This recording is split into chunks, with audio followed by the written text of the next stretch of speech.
The woman clutched her phone tightly, her voice sharp and urgent as she spoke to the 911 operator. "I'm telling you, this black kid is causing trouble." Each word she spoke dripped with conviction, her tone rising with every sentence. Nearby, the teenager in question stood under the shade of an oak tree, completely unaware of the brewing storm.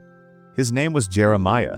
He wasn't doing anything wrong, just enjoying the sunny afternoon, waiting for his mom to pick him up.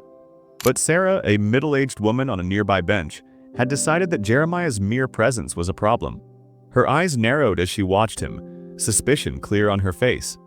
Finally, she stood, walking toward him with stiff, purposeful steps. "What are you doing here?" she demanded, her tone cold and accusatory. "This is a family park, not a place for troublemakers.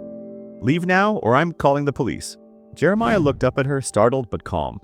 "Ma'am, I'm not causing any trouble," he said, keeping his voice steady. "I'm just waiting for my mom. I have every right to be here." But Sarah didn't believe him. Her face hardened as she reached into her purse, pulling out her phone. Jeremiah's heart sank. She was actually calling the police. "Hello, yes, I need to report a suspicious teenager in Oakwood Park." Jeremiah's breath caught in his chest.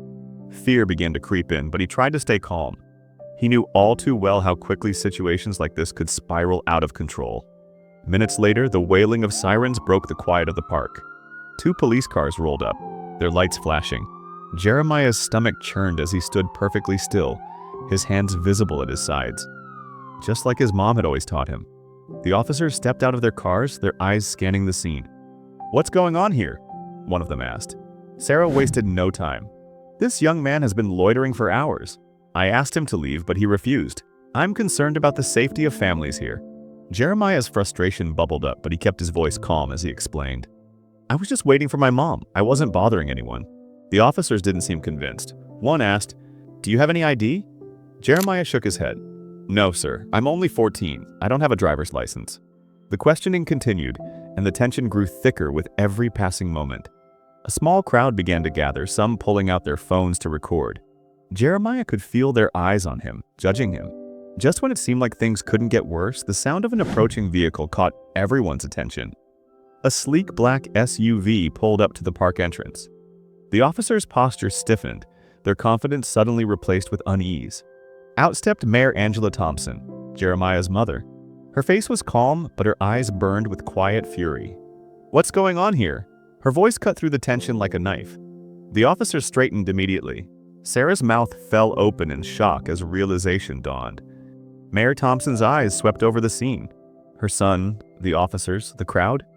Finally, she turned to Sarah. "What exactly made my son suspicious? Was it the fact that he's a black teenager sitting in a public park?" Sarah stammered, I thought he was causing trouble." The mayor's gaze was unyielding. "You thought? Based on what?" She turned to the officers. "Did you even stop to question the bias in this call? Did you treat my son with the same presumption of innocence you'd give anyone else?" The officers looked down, their earlier confidence completely gone. Mayor Thompson softened her tone as she placed a protective hand on Jeremiah's shoulder. "Are you okay, sweetheart?" Jeremiah nodded, relief washing over him. "I'm okay, Mom."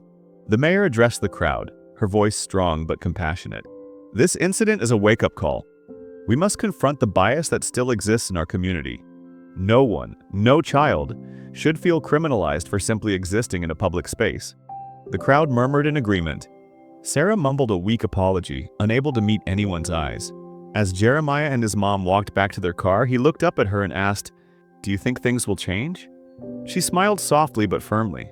"Change isn't easy, Jeremiah, but moments like this, they're the spark we need to make it happen."